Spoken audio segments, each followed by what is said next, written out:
Hey everyone, Razzbowski here, and holy ass, it's been an absolutely fantastic week in the Five Nights at Freddy's community. In case you've been hiding under a rock, over on ScottGames.com, Ennard crawled his creepy little tendrils into our lives. This beautiful part human, part octopus animatronic has scared the hell out of the Five Nights at Freddy's community, and I can totally understand why. Look at that eye, look at the teeth, and look at the eye that's just hanging off to the side. I can imagine that one just peering at you through the darkness. Suddenly, it's looking down, the next thing is right up in your grill, and you're getting your face chewed off. Ladies and gentlemen, welcome Ennard to the party. Scott also changed the source code the day after revealing Ennard to give us some more juicy secrets, and spoilers alert, but the purple man is back, ladies and gentlemen. If you're hyped for this video, then please hit that like button. It really is appreciated. Let's shoot for 301 beautiful likes, and let's get straight into this. Since there was no Theory Thursday this week, ladies and gentlemen, I didn't want to leave your beautiful faces without that juicy FNAF lore and gossip, so I want to come in and go over the stuff that we had over the weekend. And let's start with Ennard first, this beautiful monster. I could just, well, I would say I would kiss him, but I would get my lips bitten off, and I kind of like my lips, you know what I'm saying. Why is Ennard called Ennard? A lot of people were speculating, and this might be Mini-Rena, myself included, until we actually worked out what the phrase meant down the bottom of the page. Now, here we go. There's a little of me in everybody. Scott, being the absolute pun master 6000 that he is, has decided to name this guy after a pun. Yes, ladies and gentlemen, a pun. You'll know that I'm a fan of these, so I really love Scotty Boy for doing this. And to understand what I mean by the pun is, his name is Ennard. And we got to look closely at the grammatical way he has put everybody. It's everybody, not everybody. So it's not everybody as in a sense or a soul version. It's everybody as in body, as in flesh, and your innards or your Ennards. Get what I'm saying, ladies and gentlemen?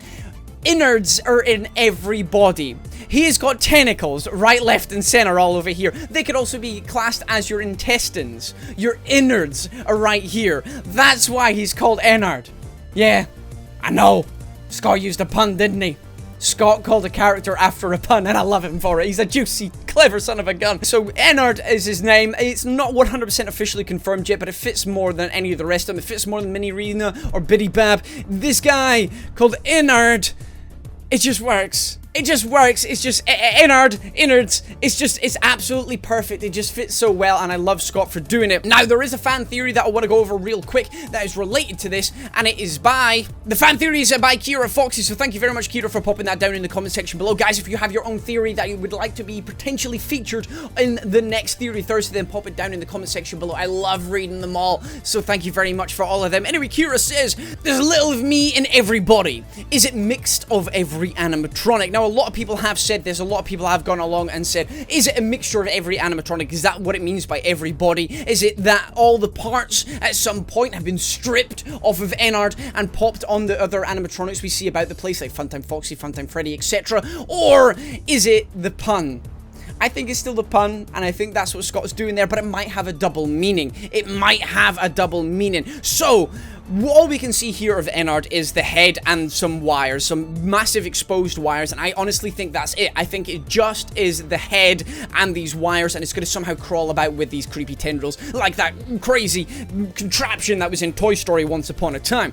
So, he's going to wander around, but it would be very interesting lore-wise if his parts were used for other animatronics. Maybe that is why he's going to be very aggressive, and maybe that's why he's going to come and attack us, whoever we play as in the game, because he sees us as somebody who's stolen his parts, somebody that has ripped him limb from limb and used him somewhere else. He's thinking, why am I not as important as the rest of them? Why do I not get center stage? Why am I broken, abandoned, damaged? Unlike Funtime Foxy, Ballorina, or Baby, why they're looking good? Why are they looking pristine? And I am nothing but a head and tentacles. I'm gonna be all over Rule 34 with the fucking Ballorina now, guys. Come on, what have you done to me? That's what he's thinking there. That's probably not exactly what he's thinking, but you know what I'm saying. He is probably really angry and pissed off. I think this is literally him. Let me know down in the comment section below. I think this would be a great design because it would be terrifying. It would be absolutely terrifying. As I pointed out before, the baby spider thing that was created in Toy Story was terrifying. Imagine seeing this guy just crawling through the air ducts towards you, or hanging limply from the roof, kind of like Mangle was back in Five Nights at Freddy's 2, and then he just lurches forward and like chokes you with the with the things, with the tendrils, the wires, or maybe electrocutes you with them. Imagine that as a game over, an execution movie, electrocutes your nipples. That would be pretty damn awesome. And it would be a unique mechanic. We haven't seen anybody do anything other than, I don't know, smother you or stuff you inside a suit. Imagine electrocuting you. That would be another way to go. And look at these teeth. We can clearly see the faces move and open up, so we could have his face completely open up and his teeth just get sunk into your frontal lobe. It's going to be very, very interesting. I think ENNARD is probably going to be my favorite. I love this design, and it's going to be amazing to see how he functions in the game. Again, if you have any mechanics that you think might work with this guy, then pop them down in the comment section below as well. Thank you very much for that fan theory, Kira. A lot of you suggested the same thing as well, so sorry if I didn't mention you, and you did suggest that as well. It really does mean a lot to me, especially that you're all on the same page. It means we're obviously on a right path here. But ENNARD'S, everybody, Pun City, Scott, you're a genius. Okay, now, ladies and gentlemen, we're going to be moving on to the page source info. Now, Scott changed this as the days went on. He decided to add this section right here. So he decided to add that section right there, because before we saw the Monday, Tuesday, Wednesday, Thursday, Friday, which related to this schedule and if the animatronics were available, if they were out of service, if they were ready for private hire, etc. So we all began to assume that these animatronics were based in some sort of storage facility. That's what we see in the trailer, and you could hire these out for parties, for events, for birthdays, for that kind of thing. So it looks like these animatronics can be moved around the place, and that is why we do not see a restaurant in the trailer. So moving on to the new thing that Scotty Boy has added in, which is great. He has got, let's just start from the very left. First of all, we've got client directory 1 as it stands. So this is obviously the first person that is hiring out one of the animatronics or a party package or whatever it is, and they have got Chica's Party World / birthday accessories / novelties. So there we go. Is Chica going to be back in the game? Are we going to see a Funtime Chica at some point? That would be fantastic. I mean, because we do have a toy Chica, and this is what the animatronics look like. They're based off of the toy era, so maybe we will get a Funtime Chica at some point. I mean, she is a staple of the series. She has been there through thick and thin. If you're gonna have Funtime Freddy and you're gonna have Funtime Foxy, surely Funtime Bonnie and Funtime Chica are gonna be involved as well at some point, or maybe just normal versions of Chica and Bonnie. That would be fantastic as well. I think a lot of people will be a little bit sad that the original gang aren't all there together, but then again, it is the sister location. It's a separate place, and maybe they won't be there. But this is the first hint of Chica in the thing, because we did have the Bonnie hand puppet, so maybe this is Scott hinting that Chica is going to be involved as well. Next on, we've got birthday accessories. Now, the birthday accessories, they could be many, many different things, as well as the novelties, but if you remember back to the trailer, again, this is where we're getting all our contextual clues here, ladies and gentlemen. We did have the little magician guy, and we did have the hanging balloon boy as well, so maybe these two little plushies or ornaments or dolls or whatever they are, kind of like little Funko figures kind of things, maybe they are the party accessories or the novelties that maybe you can pop in a kid's little fun party bag at the end of the day with a bit of cake and some sweets and that kind of thing. Get them high on the E numbers, and then they can go away and play with their toys. So maybe that's where the animatronics come in. Plus, you do have the posters that are on the walls during the trailer as well, so maybe they are part of the party package, which is absolutely fantastic. Next one, we have got Directory 2,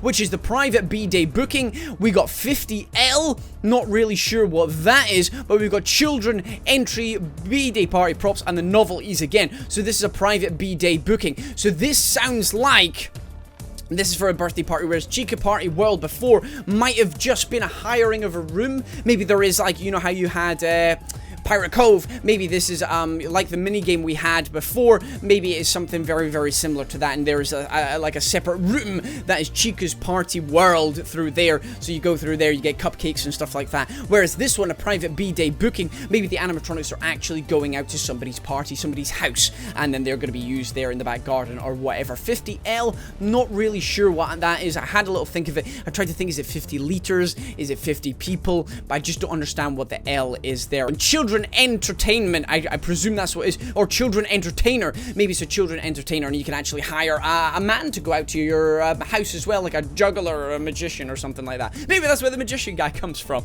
Anyway, we've got a children entertainer or entry there as well.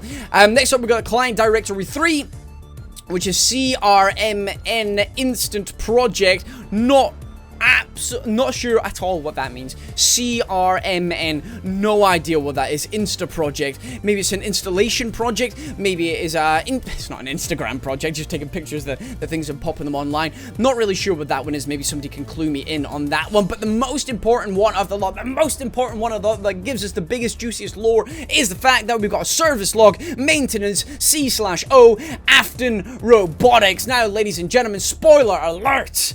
If you have not read the Five Nights at Freddy's novel, The Silver Eyes, and you don't want it spoiled for you, you're gonna have to just go. I'm sorry, you're gonna have to just go right now because I'm about to spoil some of the story for you, and it is a very big part of the story. If you don't mind, or if you've already read it, then stay here and you will learn all the juicy secrets then. Okay.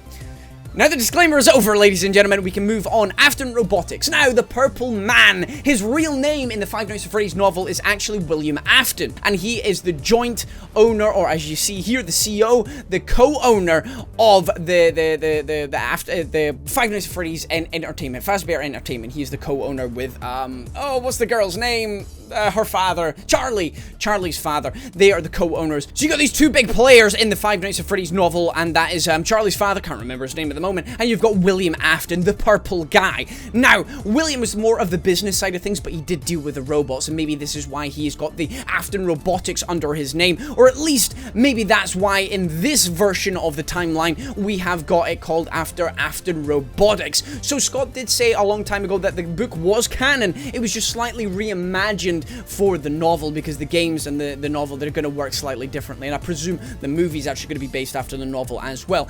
Anyway, I digress. William Afton obviously created these robots, or at least helped maintain them, etc., so he knows a lot about them. As we've seen in Five Nights at Freddy's 2, 3, we know that the Purple Man knows exactly what to do with the robots, whether it's disabling them, whether it's taking them apart, or whether or just hiding from them. He knows how to get about them, he knows how to maintain them, he knows how to avoid them and dismantle them. He knows a lot about them, and in this timeline, in this game, it looks like he is going to be playing a major part. We got them in the service log maintenance, so these robots are obviously the storage facility that these guys are in is obviously some kind of workshop or housing place for the animatronics, and maybe that is why that they are going to be there to be worked on by William himself. Whether this means that the purple guy is going to be actually back in the game, or we're just going to see him in some sort of flashbacks telling more of the story in Five Nights at Freddy's, we don't know yet. We still need some more information. If it was to happen that it was a live feed, almost not a flashback of what's going on day to day, it's obviously going to be set before Five Nights at Freddy's 3 due to the fact that the purple guy dies in Springtrap at the end of FNAF 3. So until we get a little bit more information, we're not exactly sure when this game is going to be set, but I'm reckoning it's probably going to be around about the same as Five Nights at Freddy's 2 because of the style of the animatronics. They don't look like the FNAF 1 ones, they don't look like the FNAF 3 or 4 robots, obviously because FNAF 3 only had Springtrap and the Phantom animatronics, and 4 had the Nightmare animatronics, so the only other era they could match is Five Nights at Freddy's 2. Now, whether it's before or after or during, we don't know that part yet, but it's definitely given us a bit more of a contextual clue. Purple Man's gonna be back in the game, baby, and I cannot wait to see how he's gonna be worked into it. It's all getting very, very exciting, ladies and gentlemen. We have ENNARD introduced to the cast. In the source info, we have the fact that William Afton, the purple guy, is gonna be coming into the game, and we're using his official name. He's not called Dave, he's not called fucking Vincent, and we are gonna be moving forward with the storyline. I cannot wait to see what's coming up next. Thank you all so much for your support on these series. It really, really is great, and that's why I wanted to bring some sort of a Theory Thursday to your faces anyway, even though the boys and myself weren't doing one this week for various different reasons. We will definitely be back next week, ladies and gentlemen. Don't you worry your beautiful faces. So get your theories in down in the comment section below. It really, really is appreciated. Guys, if you enjoyed this video, then please hit that like button. It really, really is appreciated, and I'll see you soon for some more Five Nights at Freddy's information and speculation. Also, if you didn't check it out yesterday, the Final Nights 3 Night 2 came out. It's an absolutely fantastic video. I urge you to go and watch it if you got a bit of time after this video, and just go enjoy it. I've been Razzbowski, you've been the beautiful bastards as always for watching, and I love each and every single one of you. Goodbye!